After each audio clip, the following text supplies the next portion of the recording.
8 horas da manhã em ponto, hein? Quinta-feira, 27 de maio de 2021, o número de motociclistas que perderam a vida no trânsito de São Paulo aumentou 16% no ano passado em relação a 2019.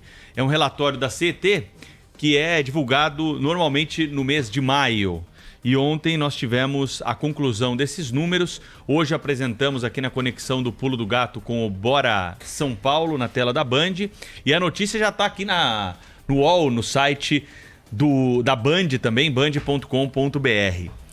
O relatório da CET aponta, Thaís e Cláudio Humberto, que 345 motociclistas perderam a vida, morreram no trânsito no ano passado. Claro que foi um ano atípico, né?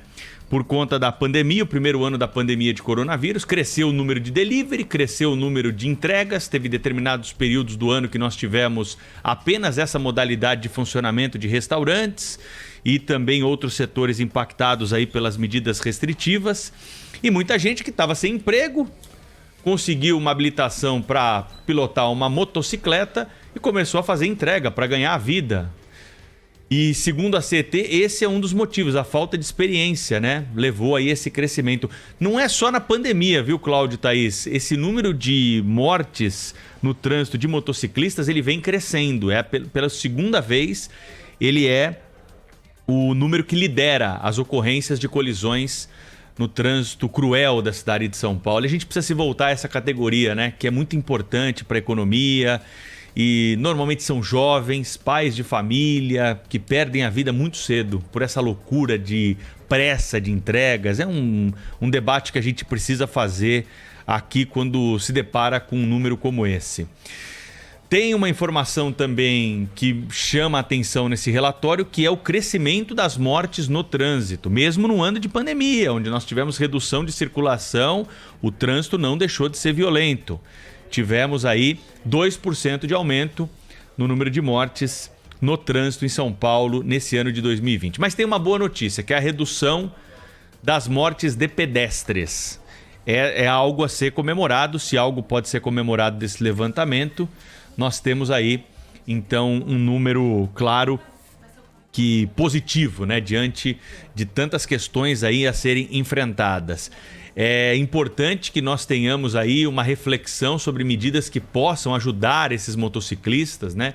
E as empresas que contratam esses motociclistas para fazer entregas, elas também têm uma responsabilidade quando pagam um bônus por entrega mais rápida, quando de alguma forma estimulam a alta velocidade, estimulam o desrespeito às leis de trânsito, ainda que indiretamente, é claro, para que aquele trabalhador possa faturar mais. Então, esse tipo de debate não pode faltar à nossa mesa quando a gente, claro, traz um número alarmante como esse. Ao longo do programa, temos outros números aqui para apresentar, mas esse é o destaque inicial desse relatório da CET que a Rádio Bandeirantes teve acesso e compartilha com toda a sua audiência nessa manhã. Bom dia, Cláudio Humberto. Muito bom dia, Pedro Campos. Bom dia, Thaís Freitas. Bom dia, Brasil. Pedro, você falando sobre esses números terríveis, né, de acidentados por motocicleta, eu me lembro de uma conversa que certa vez tive com um diretor do Hospital de Base de Brasília, que é o hospital de referência para acidentes de trânsito também, e ele me levou numa ala assim, que já estava em processo de recuperação, alguns já na fisioterapia e tal, de acidentados por motos, né? Era assim, a enfermaria era um negócio assim imenso, um monte de gente sequelada, mutilada, né? A maioria pobre, né, e jovem, ou seja, estamos falando de motoboy, né? É uma tristeza o flagelo disso aí. Eu sempre fui apaixonado por motos, nunca tive coragem de pilotar uma. Certa vez eu disse, hoje que eu vou comprar uma moto. E quando eu compartilhei a minha decisão com meu filho, que sempre teve mais juízo do que eu, ele disse, eu quero avisar o seguinte, você está passando por crise de meia-idade. Então, se você insistir nessa história de comprar moto, saiba que eu também vou andar de moto. Aí eu desisti, né? Aquele diretor do hospital me disse, Pedro, Thaís, que olha, todo mundo que decidisse comprar uma motocicleta deveria antes visitar o setor de politraumatizados do Hospital de Referência de Acidentados em sua cidade. Eu acho que é uma recomendação que permanece ainda muito atual. Hoje eu trago aqui como destaque os números da vacinação contra a Covid no Brasil. O processo de vacinação segue aumentando. Até agora, praticamente, já foram aplicadas no Brasil 65 milhões de doses de vacina. O número preciso fechado ontem é de 64.940.378 doses aplicadas, das quais 43.488.000 em primeira dose e já 21.451.000 brasileiros que já tomaram as 2 doses da vacina. Os números em São Paulo também são muito positivos. Hoje o estado do Mato Grosso do Sul tem a liderança, né, no ranking de estados que mais aplicaram vacina. O Mato Grosso do Sul já imunizou totalmente 12,7% da sua população, mas São Paulo está muito próximo, com 12,1%.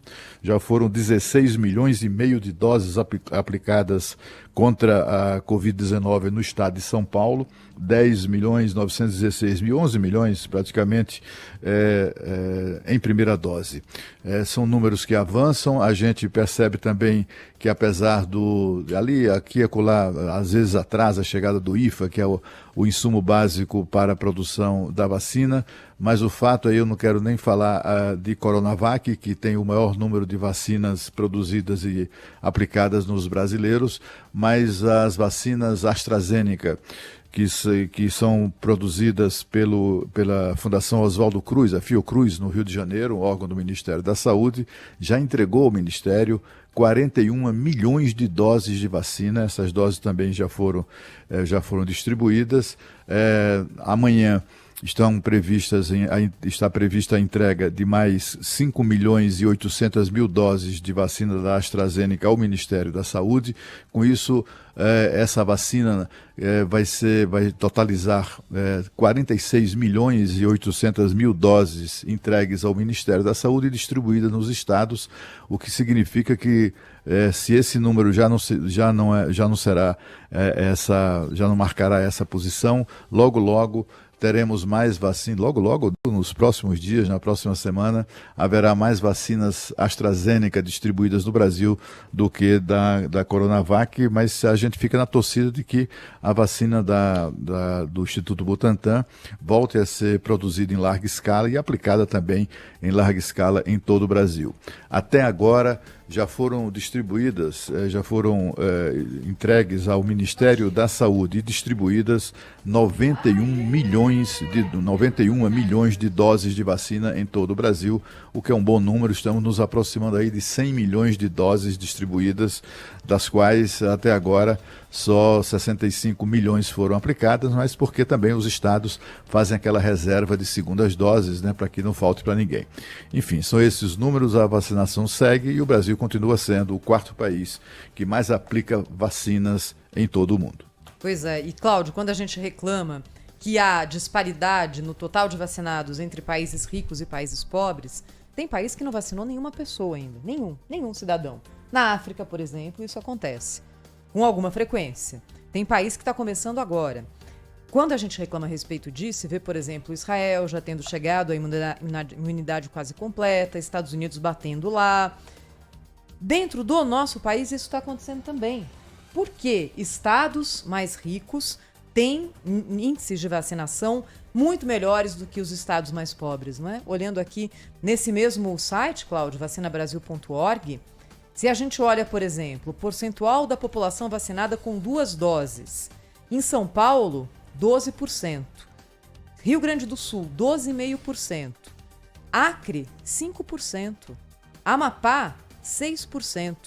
Quer dizer, a diferença econômica não judia só dos países mais pobres, mas dentro dos países também há uma diferença hoje entre níveis de imunização. Mas eu queria falar a respeito hoje, na abertura aqui do Jornal Gente, da entrevista que o presidente da Câmara dos Deputados, Arthur Lira, concedeu ontem ao José Luiz da Atena, aqui na Rádio Bandeirantes. Uma entrevista muito interessante, já para quem gosta de política, um prato cheio. Você, ouvinte aqui do Jornal Gente, que por acaso não tem acompanhado ontem, está publicada no nosso site, no portal, no canal do YouTube também da Rádio Bandeirantes, essa entrevista do presidente da Câmara. Arthur Lira disse que não acredita numa terceira via na disputa pela presidência da República no ano que vem. Ele diz que vê o cenário se desenhando para que o que sempre aconteceu em últimas eleições.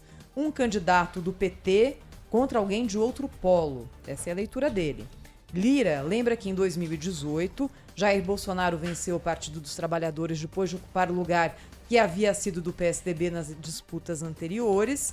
Segundo ele, o fiel da balança será o eleitor do centro e o Congresso também pode ter um papel decisivo. Eu não acredito numa terceira via, mas não é de hoje não. De 89 para cá sempre teve o PT de um lado e alguém do outro. Nessa eleição de 22, a continuar da maneira que vai ser uma eleição dura, polarizada, sem extremismos, porque o Brasil não é feito de extremos, o Brasil é feito justamente de consenso, e quem vai decidir se o candidato mais à direita ou mais à esquerda vai ser vencedor é justamente o eleitor do meio, é a política.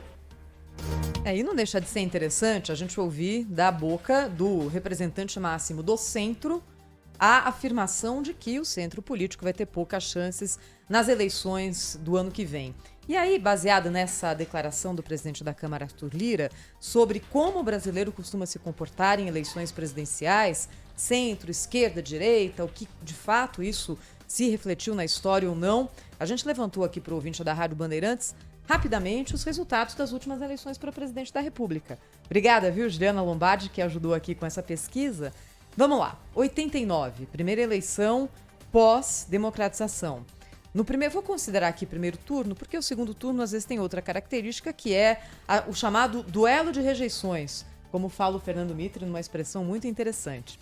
Mas no primeiro turno, por exemplo, 89, Collor 32%, Lula 16%, Brizola 16%. Ficaram ali empatadinhos, Lula teve uma vantagem, foi para o segundo turno. Quem era o representante do centro, ou quem eram os representantes do centro político lá em 89? Mário Covas, Ulisses Guimarães. Acho que os dois poderiam contar. Talvez mais Ulisses, que vendia aquela imagem ali do político experiente, contemporizador e que sabia negociar. Covas teve 11% e Ulisses 4%. Eleição de 94. E aí é bom a gente lembrar que cada eleição tem a sua história e o seu contexto. A eleição de 94 foi a eleição do candidato que estabilizou a economia. Ela não foi uma disputa entre centro, direita, esquerda, nada disso aconteceu. Fernando Henrique, ministro da Fazenda de Itamar Franco, conseguiu brecar a inflação, coisa que já naquela época, quem se lembra, sabia que era quase que uma causa perdida. Eu falei, isso aqui já era, não vai acontecer. Não, e plano, em cima de plano, um pior que o outro. Bem, isso aconteceu. Fernando Henrique foi eleito. Primeiro turno de 94. Fernando Henrique 54, Lula 27. Quem era aqui o candidato do centro? Talvez Fernando Henrique. Mas ele não se elegeu com essa plataforma. Ele se elegeu com outra. Fernando Henrique conseguiu emplacar reeleição para o seu mandato seguinte. Isso não existia na nossa lei. O ouvinte vai se lembrar. 98. De novo, Fernando Henrique no primeiro turno. FH 53, Lula 31. Quem era o candidato de centro aqui? Não havia. Terceiro, Ciro Gomes. Quarto, lá embaixo, Enéas Carneiro. Vamos lá. Fernando Henrique se desgasta no seu segundo mandato, chega ao fim com uma impopularidade alta, crise cambial, desemprego, apagão no sistema elétrico. Estava criada ali a condição para a eleição de Lula. Eleição de 2002. Lula 46, Serra 23. Quem era o centro aqui? Serra, talvez, por ser do PSDB? Talvez. Depois, na sequência, Garotinho 17, Ciro Gomes 11. 2006, Lula consegue virar a página do Mensalão em relação à popularidade dele, vai de novo para o páreo, se elege, mas aqui num primeiro turno mais apertado. Lula 48, Alckmin 41. 2010, Lula faz a sucessora, Dilma Rousseff. Dilma 46, Serra 32. Em terceiro, Marina 19. Ponto. 2014, reeleição de Dilma, logo na sequência veio o impeachment. Dilma, 41, Aécio, 33. Cadê o centro aqui? Também não tinha. Aécio era o centro? Talvez. Marina, 21, Luciana Genro, lá embaixo como quarta candidata, 1,5%. 2018 vem o fenômeno Jair Bolsonaro, que recoloca a direita conservadora no jogo político, coisa que não aconteceu em todas essas eleições desde Collor. O nosso ouvinte acompanhou aqui com a gente eleição a eleição. Com o caldeirão político criado pelo impeachment e depois pela presidência de Michel Temer, Bolsonaro no primeiro turno tem 46, Haddad 29. Quem que era o centro aqui? Geraldo Alckmin teve 2,6% dos votos para a presidência da República. E que eu concluda isso aqui e vou colocar o Fernando Schiller, cientista político, nosso colunista na conversa, porque o Schiller vai ser muito bom para a gente entender o que significam esses números todos. Mas, para mim, ficam duas questões. Primeiro, cada eleição tem a sua história. Não adianta, você queria criar uma tendência de 50, 60, 70 anos do eleitor brasileiro padrão. Não, cada uma tem a sua história e a sua tipicidade, e às vezes a história se dá também por questões muito pontuais. Por exemplo, na eleição de Jair Bolsonaro, o fato dele ter sido vítima de um atentado. É claro que isso teve um peso muito grande na campanha, enorme. Agora, ao mesmo tempo, quando a gente olha aqui o que aconteceu, houve uma polarização a vida inteira PT-PSDB, o PSDB perdeu terreno, quem ocupou esse terreno foi uma direita mais conservadora e agora nós teremos dois extremos disputando em 2022, caso as pesquisas se confirmem. Interessante isso, hein, Fernando Schiller? Bom dia para você. Tudo bem, Thaís? Tudo bem, Cláudio, Pedro, nossos ouvintes? Olha, uma história muito legal. Parabéns por essa reconstrução, até para a gente ver o movimento do eleitorado brasileiro, das eleições, desde a redemocratização, no fundo é isso, né? Mas vamos direto ao ponto. Primeiro, eu discordo quem sou eu aqui? Não sou um modestíssimo comentarista para discordar do presidente da Câmara, mas eu discordo um pouco da análise dele, de que é mais ou menos tudo do mesmo, que o eleitor brasileiro sempre foi moderado. Vamos lá, não é mais do mesmo. Realmente, eu acho que a Thaís colocou bem, quer dizer, quando o Bolsonaro entra no jogo, ele reflete algo que nunca tinha acontecido desde a redemocratização, que é a entrada em jogo de uma direita, chamada, a gente chama no espectro político, enfim, conservadora, ligada especialmente à questão dos costumes, à questão da cultura. Eu muitas vezes falei aqui lá no processo da eleição da chamada guerra cultural, né? Então, quer dizer, esses 30% que a gente vê na pesquisa, ontem eu estava observando a pesquisa do Datapoder, o presidente Bolsonaro aumenta a rejeição, né? Ele vai a 59% de rejeição ao governo, seu desempenho, mas os 34, 35, 33 permanecem, ou seja, ele permanece com um terço dele. O que é isso? Isso é o chamado voto identitário, né? É o voto daquele... É até curioso, né? O presidente vive o seu pior momento, mas quando você olha o litoral ali, a praia da Barra da Tijuca, do Rio de Janeiro, tem milhares de motocicletas, tem passeatas gigantescas, né? Por que isso? Porque tem uma base militante, ativista, né, que sustenta o presidente Bolsonaro. Isso chama guerra cultural, né? Isso é completamente diferente do que acontecia no Brasil à época da disputa PSDB-PT. Né? Completamente diferente. Era uma disputa... Inclusive, o Bolsonaro introduziu o que eu chamo assim, de um outro olhar sobre a própria redemocratização. Quer dizer, se você analisasse, por exemplo, a disputa Aécio-Dilma, no fundo não havia grandes diferenças sobre a interpretação da história do Brasil, que 1964 foi um golpe, que a redemocratização foi positiva, não é? Quer dizer, não havia grandes diferenças de natureza cultural sobre os grandes temas, não é?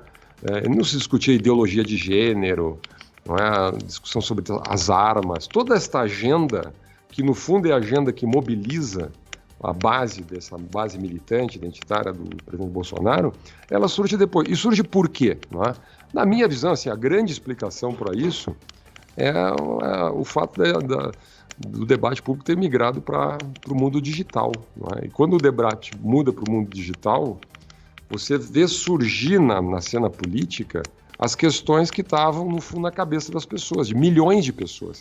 E as questões que estavam na cabeça de milhões de pessoas não eram aquelas questões institucionais da política, não eram as reformas, a questão econômica, não é? A questão, enfim, a retórica em torno da democracia. Não? O que estava na cabeça das pessoas eram as questões culturais, morais, éticas, comportamentais, etc.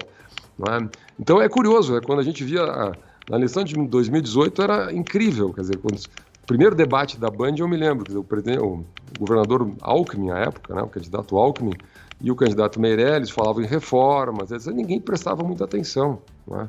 O eleitor não prestava atenção. Quando o Bolsonaro entrava e falava do kit gay, aí mobilizava. Né? Então nós fizemos uma discussão onde o tema foi temas comportamentais, né, e não temas econômicos. Isto vai continuar acontecendo. Né? Então eu não tenho dúvida. Quando o Arthur Lira diz que o centro vai decidir o jogo, é verdade. Quer dizer, você tem um eleitor de centro que num certo momento vai optar.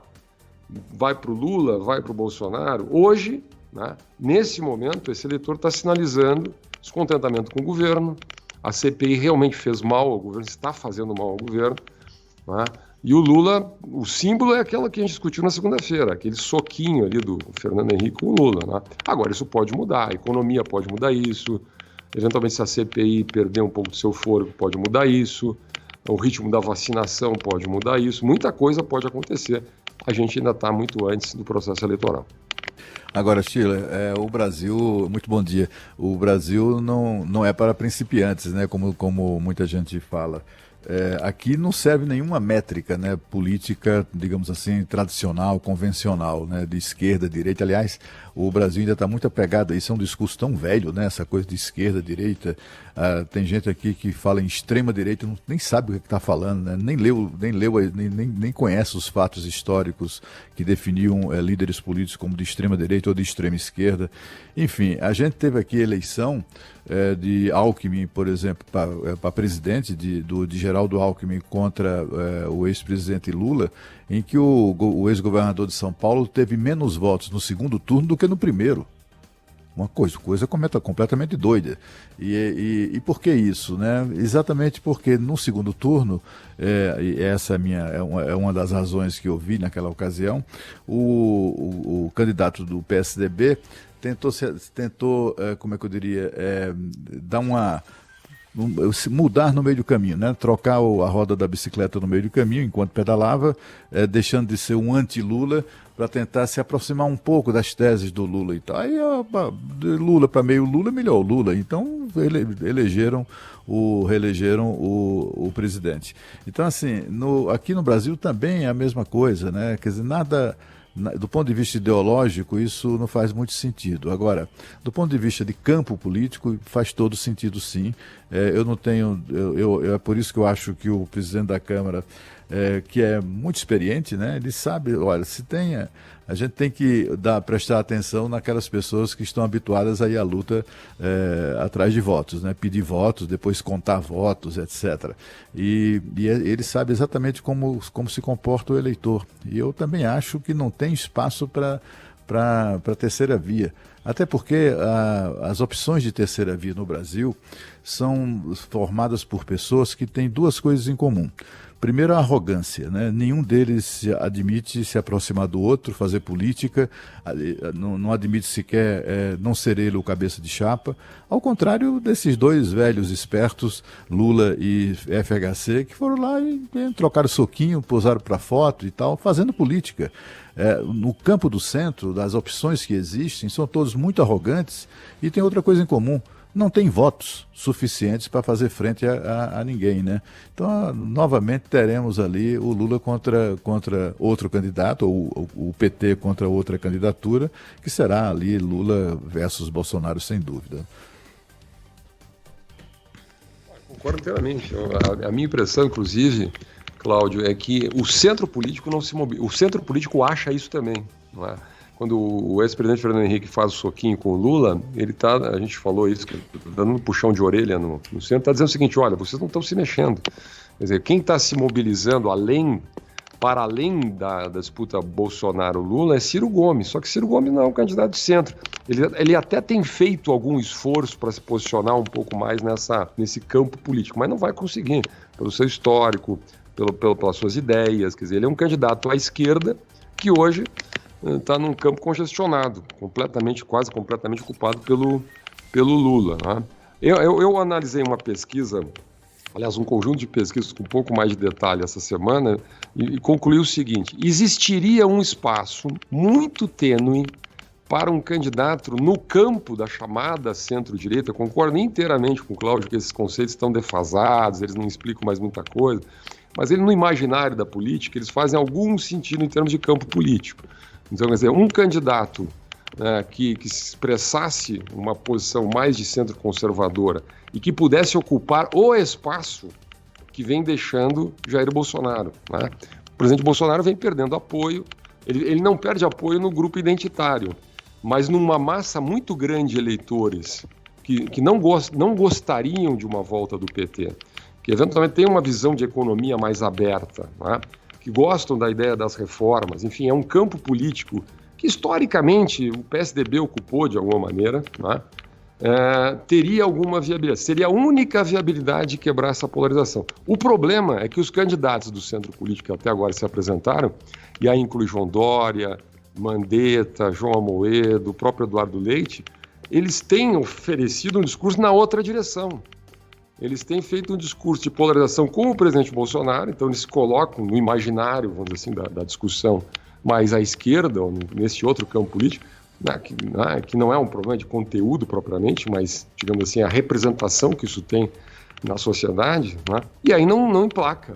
Aí a gente vê os resultados de pesquisa são absolutamente pífios, eles não existem. Né? E aí, Schiller, então, eu me pergunto o quanto, de fato, o que é colocado como proposta tem peso numa eleição, né? Essa aqui é uma discussão para mais de metro, mas quando a gente olha dois candidatos com um nível de carisma tão alto quanto Lula e Bolsonaro, os dois têm uma capacidade de comunicação com o seu eleitor impressionante. Impressionante. Sabem mobilizar, sabem chegar ao coração do eleitor, têm a linguagem, têm a sensibilidade política. Vai ser difícil, porque se a gente olha outros segundos turnos, você tinha alguém mais carismático contra alguém mais xoxo, digamos, mais ali ligado a propostas, ou, como a gente teve Dilma, Aécio, dois ali que não tinham carisma nenhum, não é? Você se colocar de igual para igual numa disputa que hoje está polarizada entre dois carismáticos é um desafio gigantesco. Verdade, mas eu acho que... E vamos lá, né? A impressão que eu tenho é que o centro político já se convenceu disso, né? Já se convenceu disso, não é? A grande pergunta, eu acho que hoje é... Hoje nós temos, na verdade, uma polarização desequilibrada, né? E aí o Arthur Lira tem razão quando ele diz que é uma polarização, mas o Lula vive o melhor momento, né? E o presidente Bolsonaro o pior momento. A gente não sabe se é o pior momento, pode ter um momento melhor ainda para o Lula, não é? Ontem eu vi uma declaração do nosso colega aqui, Delfim Neto, dizendo que acha que o Lula vai ganhar no primeiro turno a eleição, né? Eu até brinquei, será que é um desejo, será que é um prognóstico, uma perspectiva, mas o professor Delfim Neto é um velho observador da cena política brasileira, né? Realmente isso reflete o bom momento que o Lula vive, que a oposição vive e o problema que o governo tem. Agora, vamos lá, se o país cresce mais de 5% esse ano, né? Ontem nós tivemos os dados do CAGED, de novo, o país criou 950 mil vagas nos 4 primeiros meses do ano, né? Então, se a economia, e na minha visão continua sendo a mesma, que a economia vai ser um dos grandes eleitores dessa eleição, voltar, pode mudar esse quadro. Nós estamos muito antes das eleições ainda, tem muita água para passar embaixo dessa ponte. Fernando Schiller, cientista político, nosso colunista aqui na Rádio Bandeirantes, sempre conosco também no Jornal Gente. Obrigada, Schiller. Até a próxima, hein? Até a próxima. Grande abraço. Abraço. Jornal Gente também pelo youtube.com/Rádio Bandeirantes Oficial, se você quiser nos acompanhar em áudio e vídeo.